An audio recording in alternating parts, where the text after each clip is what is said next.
Get started. Hey, folks, John Kelly. Welcome back to the Law Enforcement Life Coach. Sometimes heroes need help podcast, sitting down with Wayne South.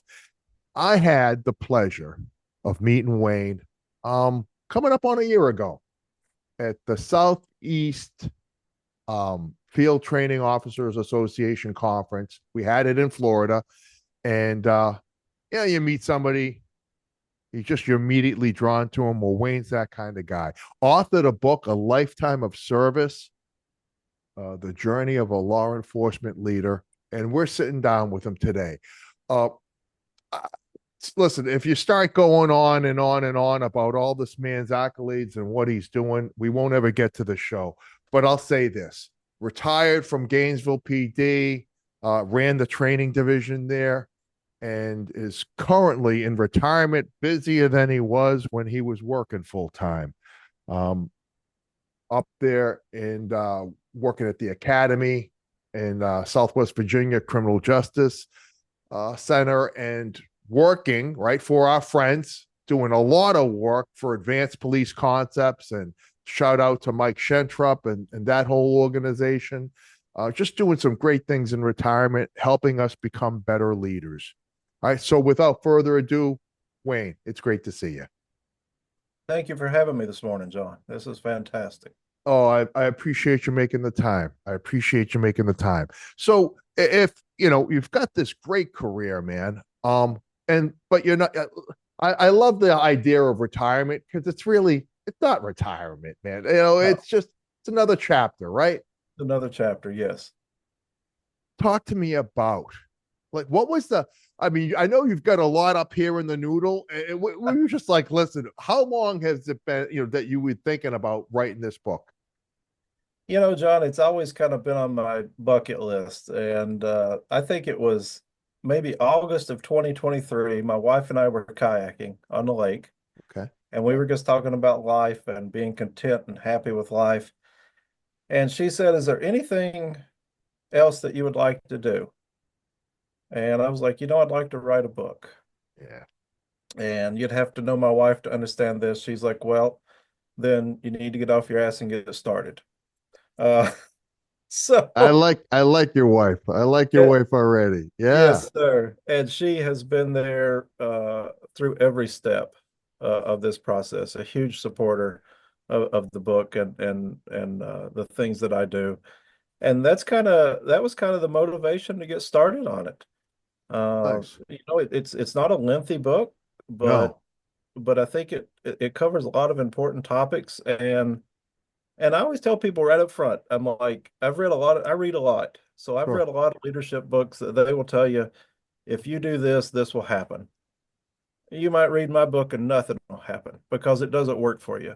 All right. But I wrote this book from the standpoint of this is what's worked for me, this is what didn't work. And if you can take any information out of this book and it helps you personally or professionally, then if I only sell one book, then it was a win. It was a huge success for me. Right. I love that. And this is the other little tidbit, like writing book. We don't make money for writing books. No, sir. It's not, it's somebody to think, oh, you wrote a book, you must be. No, well, one, that's never the intent, or at least it shouldn't be the intent, right? No. And the other part of that is it's this is your gift to the profession. That's the way I look at it. It's your gift to the profession. Because a lot of guys have a ton of knowledge, but they refuse to share it. They never give it back. No. Absolutely. And why would we not want to give back to the profession? You spend most of your adult life in the profession, almost 30 years for me. Yeah. And likewise. if you think about it, that's a big chunk of your life. And why would you not want to give back? I just I know folks get disgruntled, but you don't do something for 30 years without passion. Nobody's holding a gun to your head saying you got to do this job. No. And even if you do get disgruntled, and honestly, I can't tell you that I haven't been disgruntled in my career. Sure. I think we all go through that, but it ebbs and flows. Yeah. But at the end of the day, there's still a reason that we're there. Yeah. No doubt. No doubt. There's still a reason that we're there. Well, I appreciate you taking the time. I appreciate your wife kicking you in the ass and Absolutely. getting you going on this book. I so I started reading, and I love this is the first thing that really caught my eye is talk to me about church in the farming community. Because when I read that passage, I was just like, well, if that doesn't set the tone for what matters, when you were talking about if uh, if there was a family that was inundated with work because of harvesting or Right. You you know, show up to church, there'd be a sign on the door. yes. And you go home and you change clothes and you go help your neighbor. I just Uh, said to myself, listen, I grew up in Boston, and so it was right. not rural. It was not there was a sense of neighborhood when I grew up, right? Yes. Different. Um, but I just said to myself, so you're going to church, you get there, there's a sign on the door saying the South family needs help on their ranch. Yes. Church is And, canceled today. Go help your neighbor. yep. The preacher would be there. The members of the congregation would be there. It was just amazing. And you don't realize how important things like that are until you're much older. Hey, You know, growing up, that's just normal life. You don't realize how unique it is. it was for me. It caused me to stop, Wayne, and just go, how my jam, brother. It's about Yes. caring. Right. How do you care for yourself, and how do we care for each other, right? And I Right. just that really blew my socks off, man. That there was that's what people did. Yes. Um, and I don't know if that still happens or not, but it's community coming together to take care of each other. And I think So, that might be a foreign concept yeah, nowadays. I don't know. yes.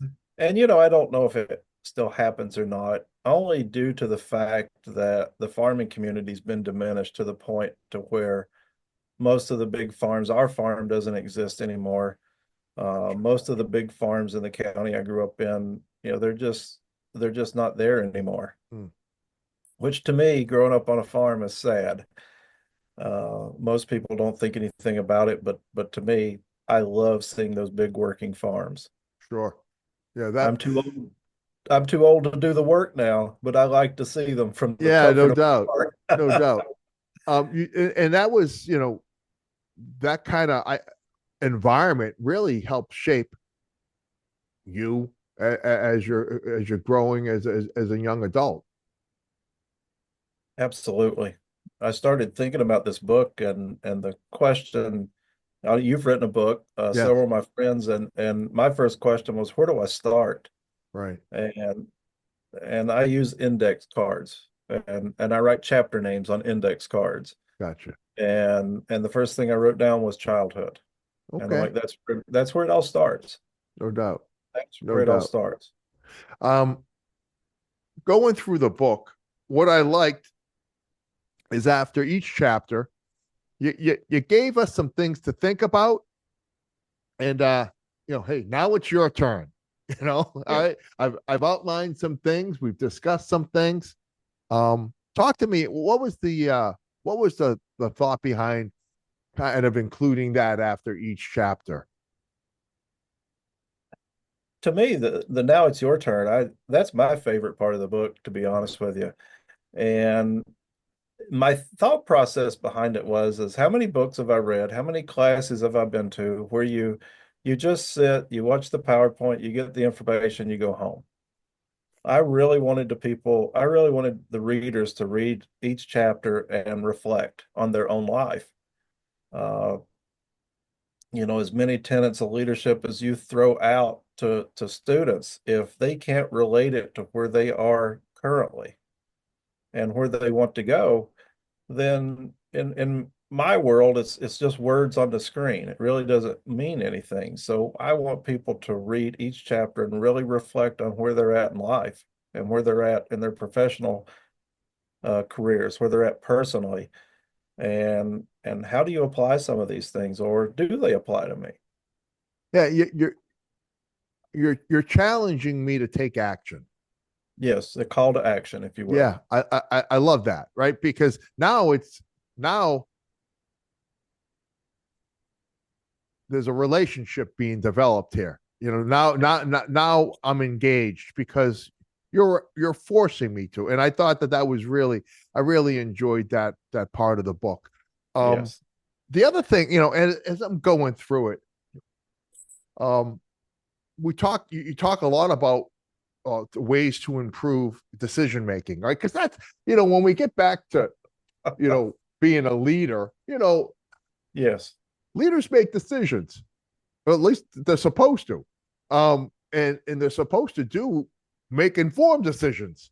Uh, correct. and so I love the fact that, you provided, and sometimes it sounds rudimentary, but if if we've got excellent leadership at all levels, I mean, and it starts with you, right, the Yeah. individual. Uh-huh. And if that's the case, right, if that's the environment, then this book is not needed. Right. Not the no leadership classes are needed. If that Right. if everybody's doing that with their eyes closed and we're knocking it out of the park, Yeah. we Then don't we need don't. any of these organizations. We don't need conferences. We don't need people like you and me. No, sir. We're good to go. Right. Apparently not. Apparently not. And I the thing I love about it, right? It's the human condition. It is. It is. I have students ask me in class sometimes, and I think there's a lot of different things at play, but having agency support really helps young supervisors, especially, to make decisions. And someone asked me, Wayne, how do you know if you've made a right decision? And I'm like, you don't. I'm like, you can only make the best decision at that time based on the circumstances that you have. And any decision that you make is subject to criticism. So make a decision based on information, based on facts, and stand by it. Right. And that's easier said than done if the It is environment doesn't support you correct. in that regard, right? Um, Yes.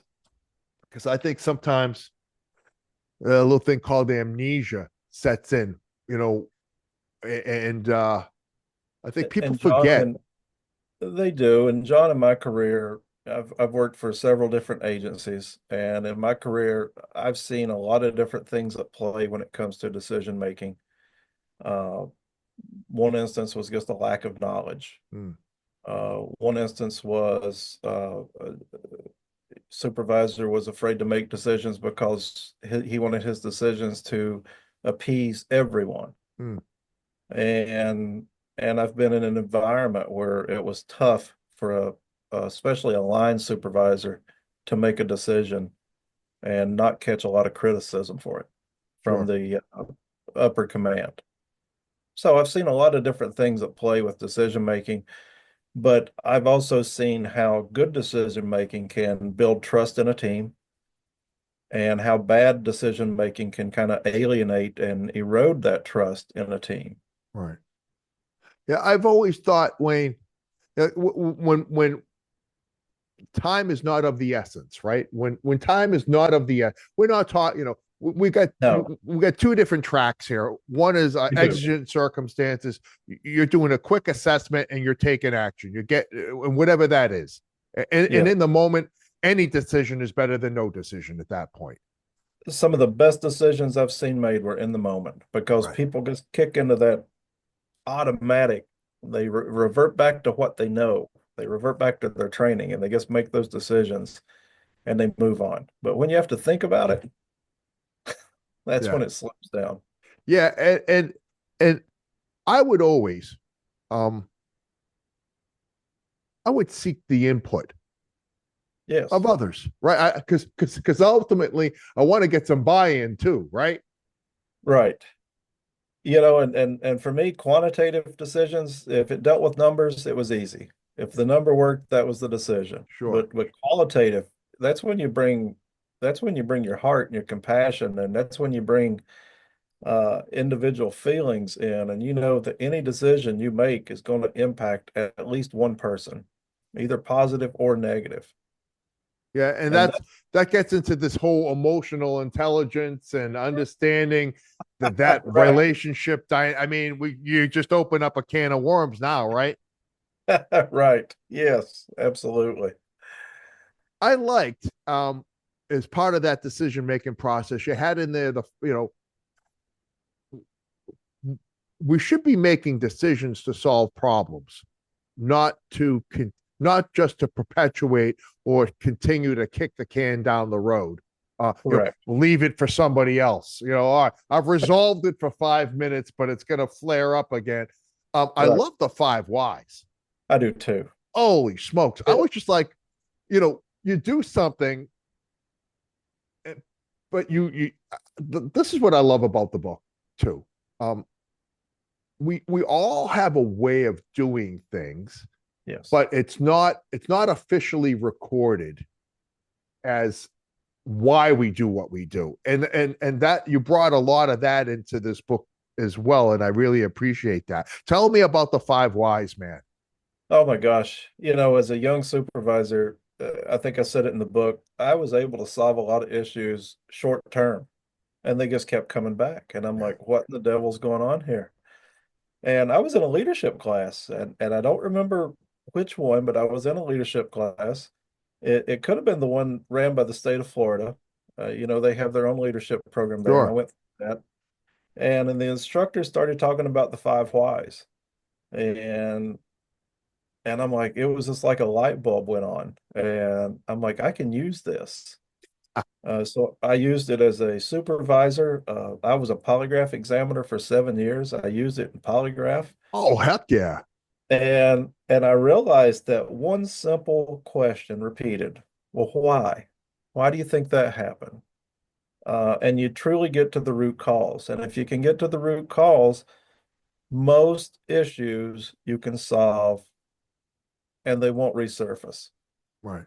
And I say most because there's always exceptions. Oh, of course, but it's that digging, Yes, and it's not taking the answer at face value. It's finding the root cause. right. And it, and I love the example when an officer's late to work because what does the sergeant usually do? What did I do? Uh, you shouldn't don't be late tomorrow. And they're like, yes, Sergeant, and they move on.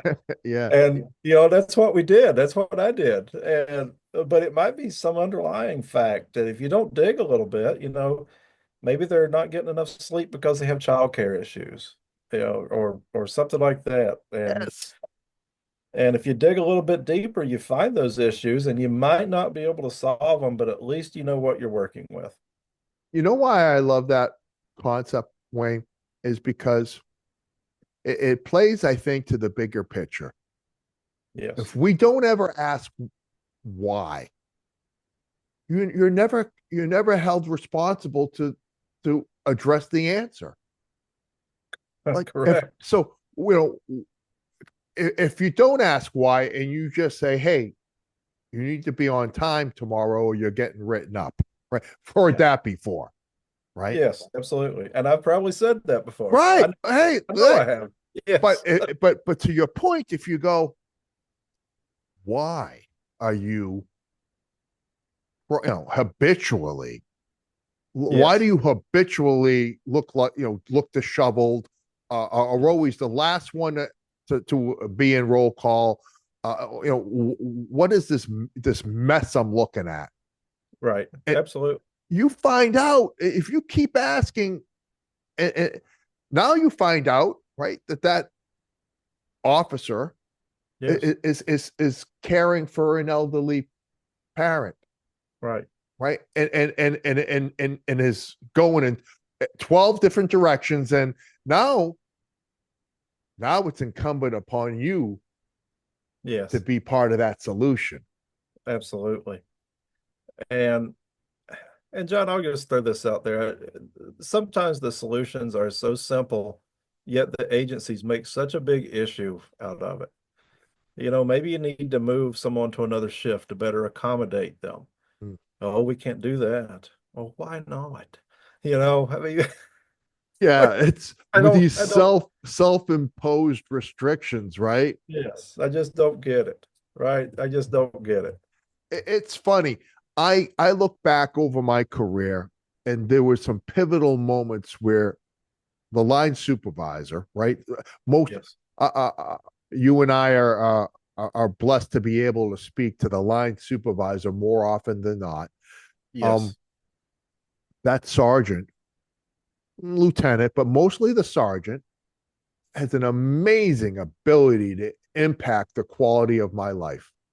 absolutely. Impact and influence. Yeah, yeah. I Impact and influence. and reaffirming for them the importance of their role. It's not about, you know, conducting vehicle inspections. No, It's no, not about your role. Isn't, no. it's really shaping the culture of the Oh, it is. agency. It is. Talk to me about that. You know, you, culture, it's amazing what it can do, build or destroy. Yeah, And my job as a sergeant, and it was definitely a learning curve, right? I made a lot right, of mistakes, but at the end of the day, I cared for everyone I worked with.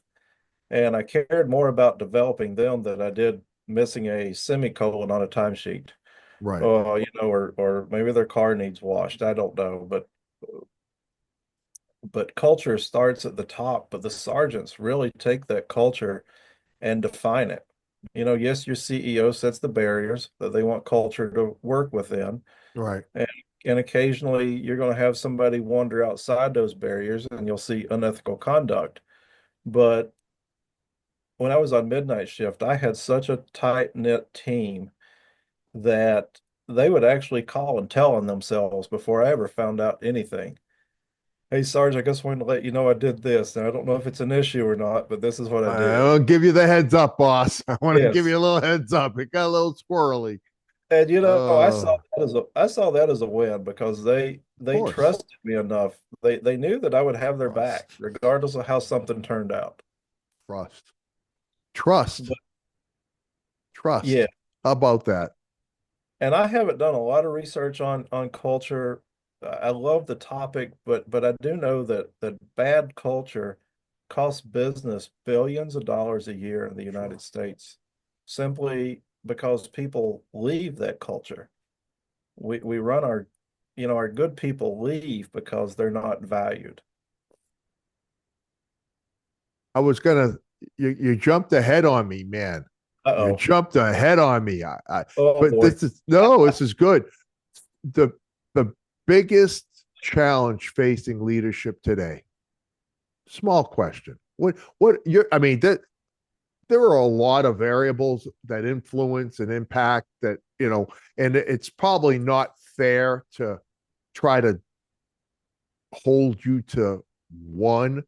But what would you say the biggest challenge is facing, if you could, right? Because we know it's multifaceted and we know there is no one size fits all. What do you think the biggest challenge facing leadership today is?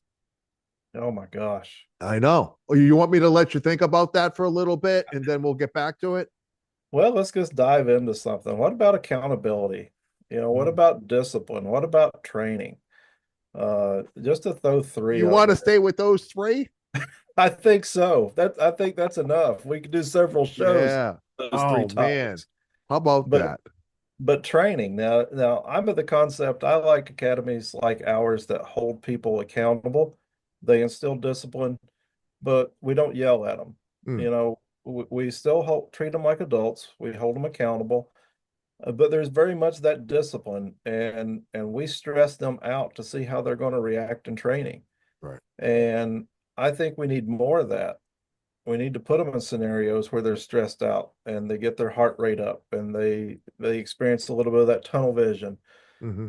and learn how to work through it, because when they finish their training programs and they're out there by themselves, they're going to face a lot worse by the general public than they're going to face in a police academy in a safe environment. No doubt.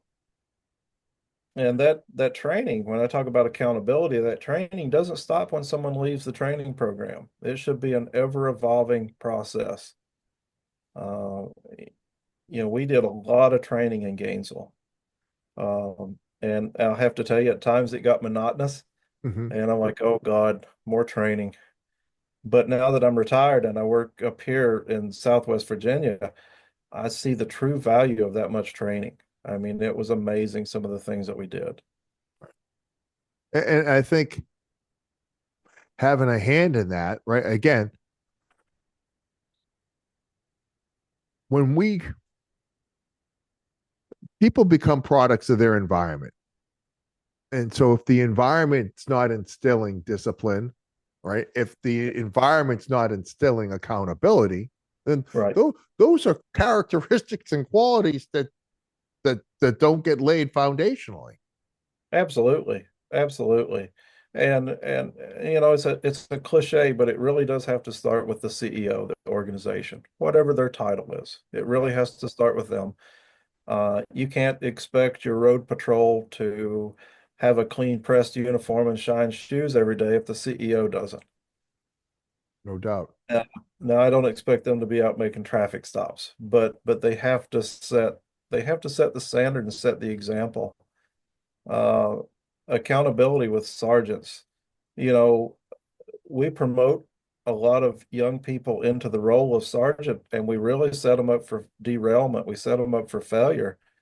I'm of the mindset that we start teaching the basic tenets of leadership as soon as someone finishes the FTO program.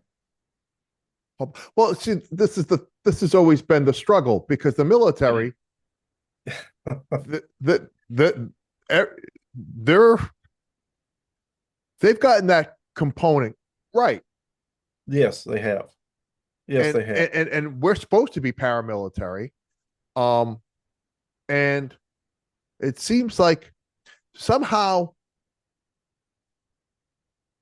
there's a threshold, there's a gate, there's a code to the door that nobody gives you until you've been around for time period X, not understanding that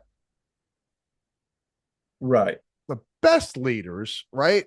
You could we can cultivate, right, We can, some amazing things if we just put some time and energy into our people on the front end. absolutely. There was an organization up in New York City that I work with occasionally, and I was talking with the chief there. And if you're on the promotion list and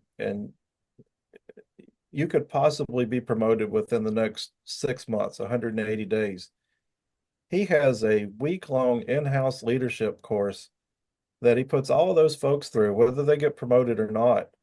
And he's like, Wayne, it's a win for me. He's like, because if I've got 60 people, it's a pretty large organization. If I've got 60 people on the sergeant's list and I put them all through this training, I now have 60 line officers that think like sergeants. They start thinking a little more globally instead of individually. Hmm. And he's like, it's a win for me. And I'm like, well, Chief, how did you come up with this? And he's like, right after I started with the organization, I was walking through the hallway one morning and I met a young sergeant and I was talking to him and I'm like, what kind of leadership training have you been to? And he's like, well, Chief, I haven't been to any yet, but they keep telling me that I'm going to the next leadership training school. Hmm.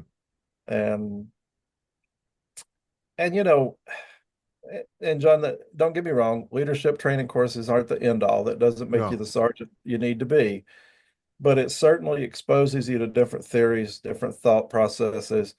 You get to hear how other people think, and you really do start thinking globally. I always ask my people in decision making, I'm like, try to think two ranks above where you currently are, Hmm. and how the decisions impact everyone. So that's kind of my little rant on that. Yeah, that makes sense. I think that once you start thinking, you know, I think maybe we use the analogy we're going, we're instead of playing checkers, we're playing chess.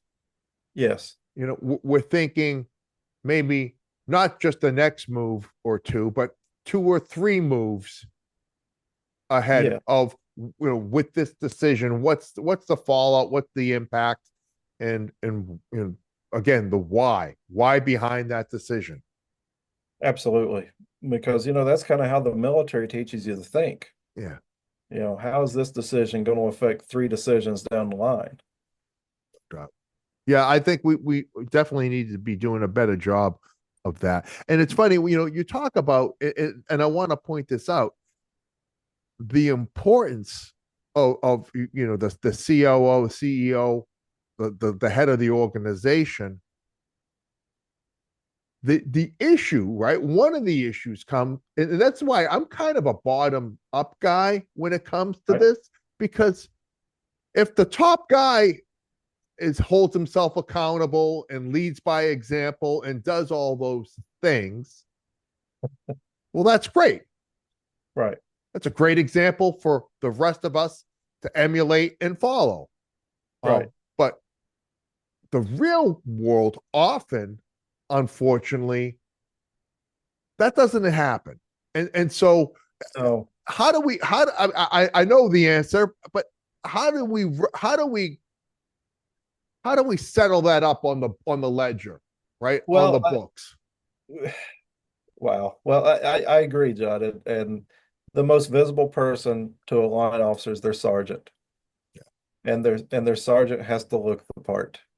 They really do. They can see the chief or the sheriff or the administrator, they can see them all shiny and polished. But if their sergeant doesn't look the part, they're not going to look the part. So, I put a lot of responsibility on the sergeants, on the patrol sergeants, the detective sergeants, because those are the ones that set the standard every day. And they're the ones that hold the standard. Somebody once said to me, I don't do it. I don't do it for them. I do it for me when it comes to holding to a standard. Like, it's that internal discipline. Like, regardless of how anybody else is going to carry themselves, I don't have control over that. But Right. I do have control over the person that I am, the person that I show up as, and the Yes. standards and how I hold myself accountable. Yes. Well, appearance, John, I'll make the analogy to optimism. If you're optimistic and you work with negative people, they will eventually change their attitude, at least while they're around you. They'll Yeah. comply. Yeah. Appearance is the same way. If you always look the part and you look sharp, you will see officers saying, I bet I can get my boots shinier than the sergeants. I Right. bet I can get my creases sharper than the sergeants. And that's great, right? Because then eventually one person begins to look really good, holding themselves accountable. And then next thing you know, the person next to them be like, I really need to pick up the pace. Yeah. And next thing you know, they're looking sharp. Yeah. No doubt. And and I always wanted that because anytime an officer on my team showed up on a service call, I always wanted the person that called to look at that officer and say, that is a professional, and I believe they can help me. Mm, yes. So much is said without saying a word. Yes, absolutely. As soon as the officer gets out of the car and the citizen sees that officer, they form an impression. Either this person can help me or this person can't. And a lot of that's attitude and appearance. Oh, 100%. 100%. That having that command presence and that Yes, that instills confidence, like, oh, wow, I called the right number. I called the right absolutely. number. The right guy showed up. Uh John, I I still wanted to, remember it. Oh, what's that? I said I still remember it to this day. When I started at the Santa Ana substation in Orange County, California. There was a sergeant there who has since passed, but he took me out to the statue of John Wayne. And do you think John Wayne can make a decision? I'm like, yes, sir, I do. I've seen all the movies. Okay. And he's like, I want you to think about this in your career. He's like, we really are the calm in the eye of the storm. He's like, people look to us to bring calm. Hmm. He's like, so anytime you go on a call, he's like, I want you to get out and I want you to look confident and I want you to make a decision. I don't care if it's a bad decision and I don't care if you're scared to death. Don't let anyone see it. Hmm. He's like, because if you're scared, everyone else is going to be scared. Where do we go from here? If you're, yeah, And if you're, yeah, at that's 40 it. years later, I still remember that. I mean, that was a great piece of advice. Absolutely. Yeah, people, people, when they call, they're calling on their worst day. And so you can't show up and make it worse. You got to No, make it better. no, Oh my absolutely. goodness. That's too funny. I like in chapter 6, you talk about leading by example, right? And made me think, we put so much pressure on ourselves to be perfect. Yes. It almost there is no perfect decision and there is no perfect you. And No. and so I thought that, it made me reflect because I'm a I'm a flawed man. I've figured a few things out. I'm getting better, but certainly in my career, I failed horribly on several different levels at times. Yes. Um, I think it's important for the folks that we're talking to understand that leading by example doesn't mean that you don't make mistakes. It means that you're accountable and that you admit, right, that the having the ability. Talk to me about having the ability to admit when you're wrong. Oh my gosh. It's a hard thing to do, but it goes to leading by example because leading by example is making mistakes. And the human side of us is admitting those mistakes and even saying I'm sorry when it's appropriate. Mm, My gosh, I know throughout my career, leading by example, I found myself at one point always trying to compare myself to someone else. mm, And when I first started instructing 28 years ago, I would do the same thing. Be like, I need to be like that person. And I realized that we can't do that. right. Everybody's 100, if you will, is at a different spot. And leading by example and admitting when you're wrong is it's just being human. Just because we have the stars, stripes, and bars, all that shiny stuff on our uniforms, doesn't mean that we're not going to make mistakes. Um, I don't know many true perfectionists, but the ones that I do, they're never happy. Mm, They're never happy with anything because nothing is ever good enough. And a lot of times I think you just have to slow down and ask yourself, what exactly is my goal here? And what do I hope to achieve? And if you've done that, that's great. You've met that goal and you're moving forward. And that's all we can do is move forward a little bit each day. The first team I took over was in South Carolina. I was called into the chief's office on a Thursday, and I was like, oh boy, here we go. What am I going to have to confess to? yeah. But I did learn early in my career to listen before I started talking. And the chief's like, Wayne, you've been doing a good job. Uh, put these stripes on and come back to midnight shift on Saturday night. And so I showed up as a sergeant, a line officer to sergeant in 3 days. Uh, and I had a corporal that worked on my team, and he was an older gentleman.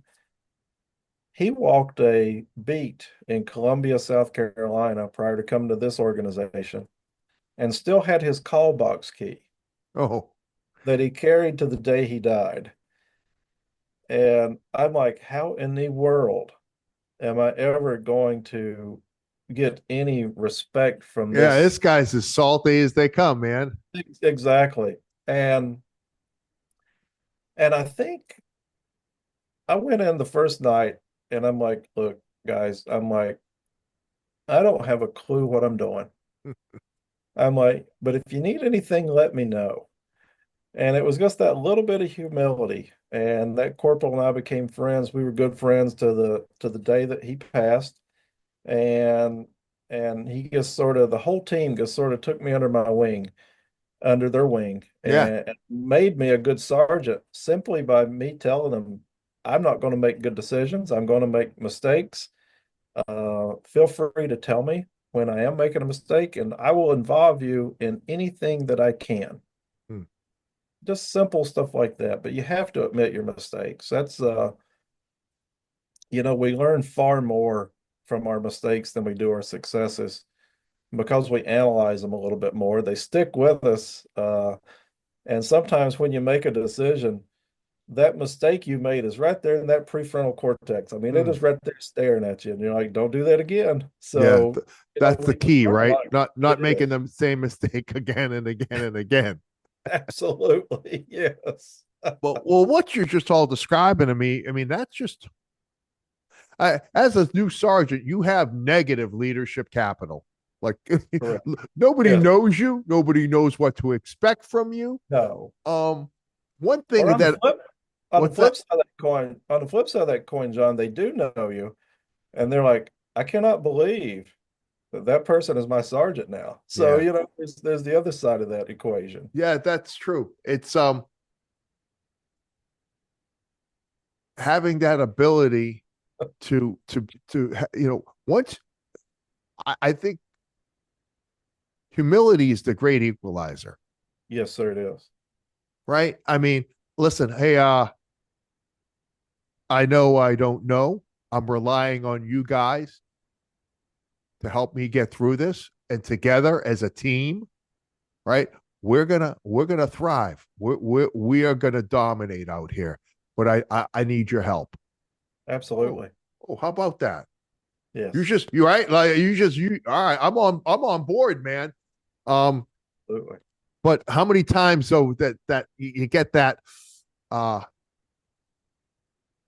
this is the way we're doing things. It's my way or the highway. And and you just go, oh Right. brother, man, there's such a better way to go about doing this, right? Oh, absolutely. Absolutely. Just the moment you sew those sergeant stripes on or put those lieutenant's bars on, it doesn't come with a wealth of knowledge that's all of a sudden implanted into you somewhere. It's a definite learning curve, and you can't do it by yourself. You really can't. I've seen a lot of sergeants try, and they were still sergeants and lieutenants, but they really didn't have any referent power with the folks they worked with. And to be quite honest with you, people would try to avoid them if they could. Right. You have to include your folks as much as you can. There's always those times when you can't, Right. but most of the time you can. Most of the time you can. I going through the book, I loved again, you actually deliver some really great tangible skill sets that I can incorporate in my in my leadership style and things that just like we kind of talked about earlier, like make me a better human being, like make me a Yes. better person. um and I'd be remiss if we didn't talk about goal setting. You've got that. I like, again, Yes. you you put it all together, so like I can have this as a nice reference guide as I'm going about what I'm trying to accomplish with the troops.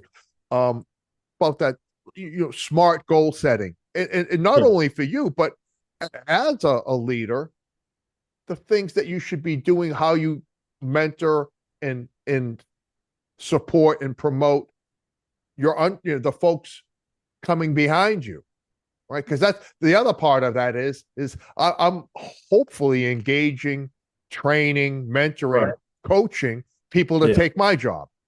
Right. Absolutely. I tell people, I'm like, it's your job as a sergeant, a corporal, frontline supervisor, whatever your title is. It's your job to develop those that you work with and get them where they want to go.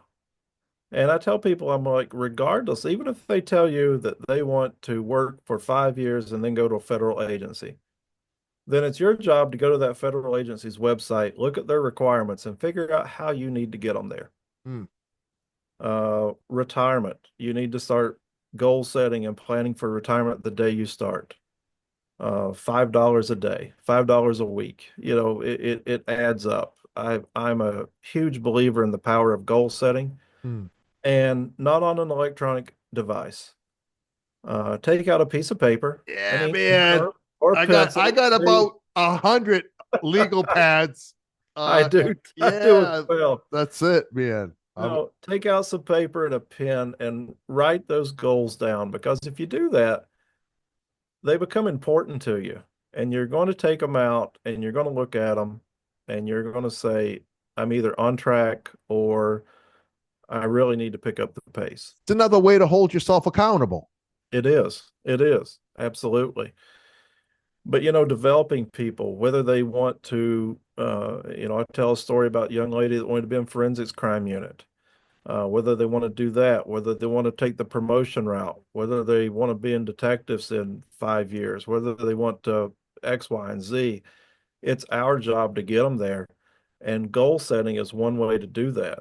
Now, I know a new officer a year or two in, you're concentrating on performance and job knowledge at that point, Sure. but you can still set goals.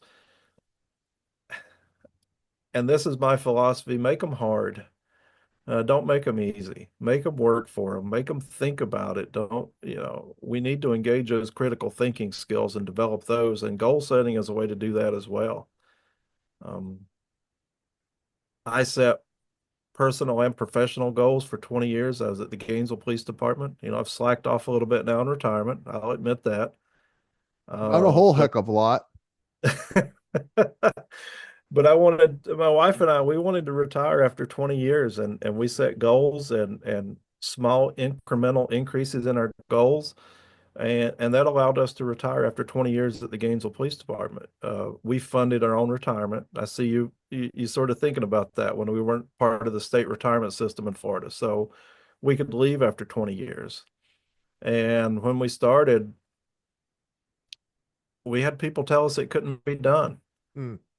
They laughed at us. They're like, I there's no love way. when people tell me I can't do something. And they're still there at your retirement ceremony working when you leave. That's a good feeling, and that's the power of goal setting. But make them difficult and make them relevant and set a time, just like the SMART goal setting. Make them Yeah, time. specific, Yeah, measurable, achievable, relevant, and time bound. absolutely, I love that absolutely. acronym, man. It's yeah, you apply it every day. You do, you do, and you can use it at all levels. It doesn't matter if you're a new officer. It doesn't matter if you're a sergeant, lieutenant, or higher up. They're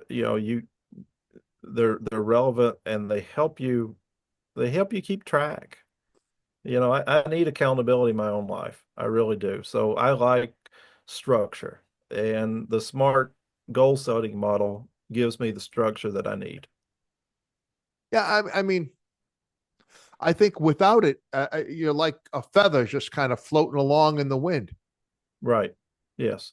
right? With Yes. really no direction, and you're easily pushed off course. Right. You know, I like that. It's your smart goal setting is my huge uh easel in the corner of my office with Right. hourly breakdowns of where I need to be and what I need to be doing. Um, Absolutely. and I do that and I repeat that daily. Wayne, this is something. I hope it's not too big of an ask, man. I've there, there was so much information packed in this small book, and I say small. It's less than We got like 120 Right. pages, 115, 120 pages. Yes. It's perfect. Listen, so I picked up the other day. I picked up The Real Anthony Fauci by Robert F. Kennedy Jr. Yes. It's a Bible. It's I don't know where I'm going to find the time, right? Because that's the other thing. Where do I find the time to read almost 500 pages? Uh, Right. but you did us a favor. Not only did you share all your wisdom and knowledge and experience, but you put it in a format that's easily digestible and Yes. it isn't going to take me away from all the things that I need to be doing to become better. Um, that was really No. awesome, Wayne. Um, do me a Honestly, favor, John. man. Yeah. This, something that you wanna leave the listener with. Um, I'm gonna put all your information on the show notes, a lifetime of service, and how we can get the book on Amazon and all that good stuff. Yes, sir. But something that you want to leave the listener with after we've been talking about leadership this morning. And there again is from my perspective, but don't be afraid to take chances. Take those risks as a young officer, a young sergeant. Don't be afraid to, and I hate to use the cliche outside the box, but don't be afraid to step outside the box and be different than everyone else. Uh, One of the biggest things in your leadership journey is self-reflection and realizing your own weaknesses and your own strengths, and never get into that routine like I did of comparing yourself to other supervisors, other instructors, and say, man, I wish I could be like that person. Yes, I tell you to look at those people and their behavior and pick out some of the behaviors you'd like to emulate, but never try to be that person. Mm, Just be yourself. Always have humility and always get to know your team members and build that rapport. And if you do that and you do a good job, along with that comes trust. And then when trust comes that referent power. And when you have referent power with your teammates, that's when they know that you have their best interest at heart. And if something is bothering them, whether it's personal or professional, they trust you enough to come to you with it. And and most of all, just have fun. mm, Just have fun. best job in the world. Yes, sir. It is. I had a great career. Loved every minute of it. I don't regret retiring, No. but at some point you have to go. Uh, and people say, well, when do you know? How do you know when it's time to retire? And I'm like, I can't tell you that. You just know. My wife and I were healthy. We were happy. Financially with our contracts, our retirement wasn't going to get any better, and it was just time to go. So, but I love the life I've carved out in retirement. My wife and I are very happy up here in East Tennessee. I get to travel all over the country. I still get to interact with officers and civilian staff at agencies all over the country. And I try to learn something from each one of them every day. It sounds like you get the best of both worlds, brother. I think I do. Yes, I think I do. Ladies and gentlemen, the book is A Lifetime of Service by Wayne South, The Journey of a Law Enforcement Leader. I'll put all his information in the show notes. Where are you going next, Wayne? Talk to me about. I want to give our dear friend, Mike Shentrup, and you've got your classes that you're teaching with advanced police concepts. I And do. talk to me about that. And then, if you want, let's talk briefly about the Field Training Officer Association conference that's going up in Tennessee, I believe. Yes, it is Chattanooga. All right, First let's off, put some information out about that because that's an amazing yeah, opportunity for young leaders. yes. Well, first off, next week I'll be down in Hendersonville, Tennessee, Okay, just a little bit north of Nashville. Then I'll be up in Guilford, New Hampshire. And then I'm down in Galveston, Texas for a week. I'm teaching the advanced FTO and the leadership course down there. nice, nice. Um, and that's about the limits of my memory at this That's point. all right. That's all But right. But the Southeastern Field Training Officers Association is a nonprofit, and a few years ago, probably 5 years ago, Mike Shintrup and I believe Rob Finelli were Yep. instrumental in founding this nonprofit with one goal: to provide training specifically and information to field training officers, field training deputies, correctional trainers, whatever your title is. If you're involved in training, this organization is for you. You can go to our website, SEFTOA, SEFTOA.org. There's tons of information on there. And with that, our big give back to trainers is the conference annually. This will be our fourth or fifth year annual conference. And prior to this conference, we've been in the state of Florida. Well, this year we're going to Chattanooga, Tennessee. My wife and I went down a few weeks ago and we toured the venue that we're going to be at, looked at the conference space. It is a very nice hotel located right downtown. And on the website, I crafted a list of things to do in Chattanooga because we want you to bring your family. Mm. We want you to stay a couple of days after the conference, come a couple of days early. There are more things in Chattanooga that you can do with your family uh, than you could possibly do in a week. So we strive every year to bring speakers that appeal to both the law enforcement side and the corrections side. There's networking opportunities. We have breakout sessions, uh, and we have a lot of fun. And Yeah, we that's the do. most important thing. We have a lot of fun. Yes. We have vendors and exhibitors that are going to be there. You can interact with them. You have plenty of time to do that. So,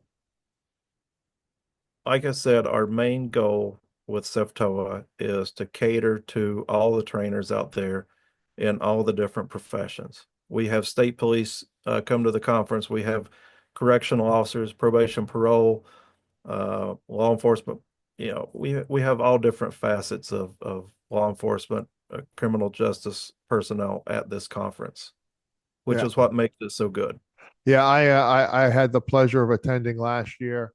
Yes, Uh, sir. it's a great organization. The just great networking and connecting with people. Can't say Yes. enough positive things about that conference.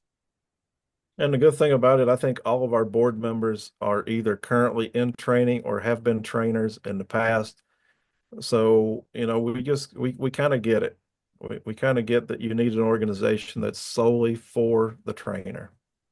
No, it's a very impactful time, and it's money well spent, my friend. Money well spent.